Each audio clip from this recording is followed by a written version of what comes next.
Right now, in the story of My Hero Academia, a handful of heroes have managed to encroach upon the two entranceways to the villain's bunker-like underground assembly hall. Entranceways which have now been blocked off entirely with the help of multiple unknown quirks. Now, quite clearly, the villains have been harboring even greater numbers than that which is currently present in the estate, but by managing to do this, the heroes can now say that they have completely and entirely backed the enemy into a corner, as the only way to get back above ground would be through the mansion itself, which is clearly under siege.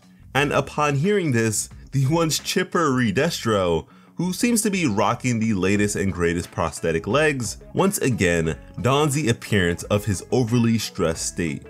Now, it's actually made clear that the villains had a major meeting planned for this day, which required the bulk of their forces to be present, which the heroes quite clearly used to their advantage. Now, picking up right where the previous chapter concluded, Kaminari has successfully absorbed the electric discharge of the still unnamed Team Brown member with the electric streak in his hair. And in noticing this, the man decides to continue his onslaught, questioning how much the kid can handle. Which is a question I'm sure we would all love to know as well, as this is literally the first time we have ever seen Kaminari absorb electricity. But man, is that a stupid plan of action. But low IQ or not, it doesn't matter because he doesn't even get the chance, because Edgeshot managed to make the first move. And in seeing this dude's quirk in action again, I can see why he is in the top 5, because his quirk is pristine. In mere seconds, he was able to take out at least 15 enemy combatants in one attack. And it's clear to me that the level to which this guy must have honed his abilities is absurd, because to have pierced tiny holes in each of these enemies' lungs with such pinpoint accuracy, with no fear of lethality on his end, is a huge flex. Like, imagine if this guy wanted to do villainous harm. But in tandem with this attack, Midnight Sensei fanned her slumber-inducing aroma to ensure both the safety and complete suspension of the opponents, which included Mr. Shock here, followed by the rising star Kamui Woods catching up even more people with his elongated branches. From there, we briefly also get to see the efforts of some Class 1B students who'd also been selected for the front lines, Mudman and She-Mage, who both specialize in AoE damage and crowd control, once again fulfilling their roles as per our deductions from a previous video. And side note, I guess Sonic is here to stay, and I can't really say I mind.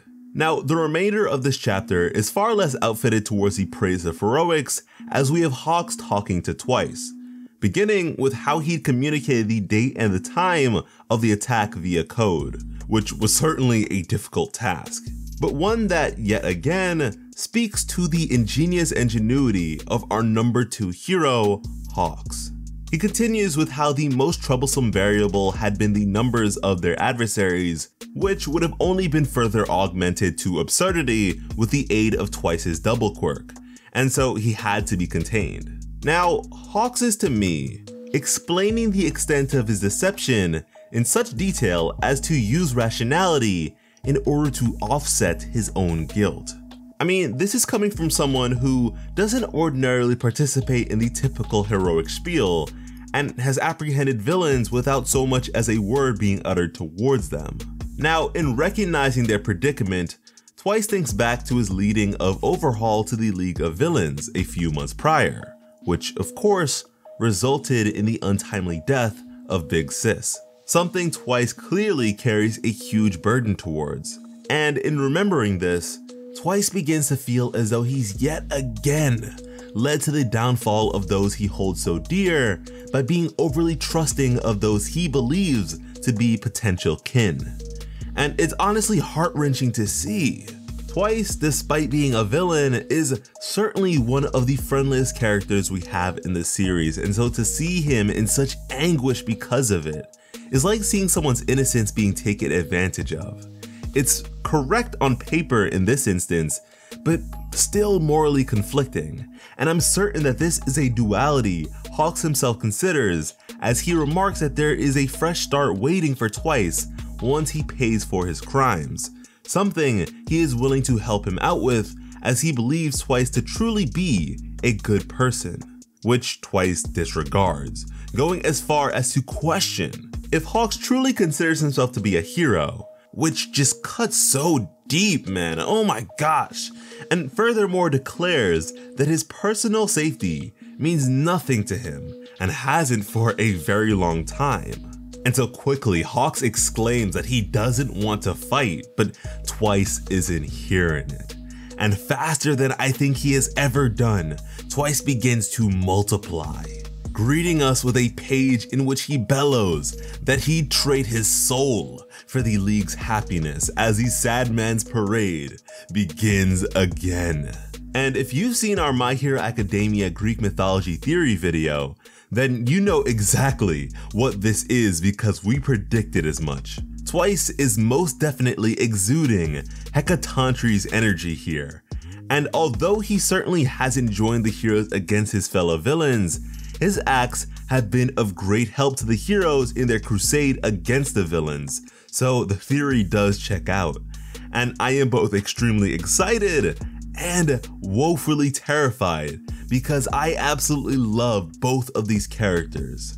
And even in seeing Twice take this stance against him, Hawks thinks to himself that it isn't his fault, that as per usual, the fault lies with the scummy heroes of the world, to which he certainly likens himself to. As at the same time, we almost annoyingly have Crackhead Dabi as supporting visuals to this statement, yet again adding fuel to the fire of what is already a blazing inferno of a backstory theory, which to me has at this point been long overdue.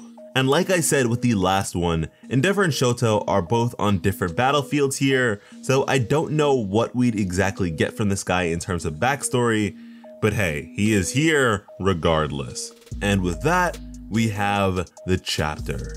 A pretty emotionally charged one at that, which I certainly cannot wait to hear your thoughts on down below. And if you both enjoyed this chapter and our coverage of it, be sure to subscribe to the channel because when it comes to bringing you some of the best My Hero Academia content on the platform, Plot Armor has you covered.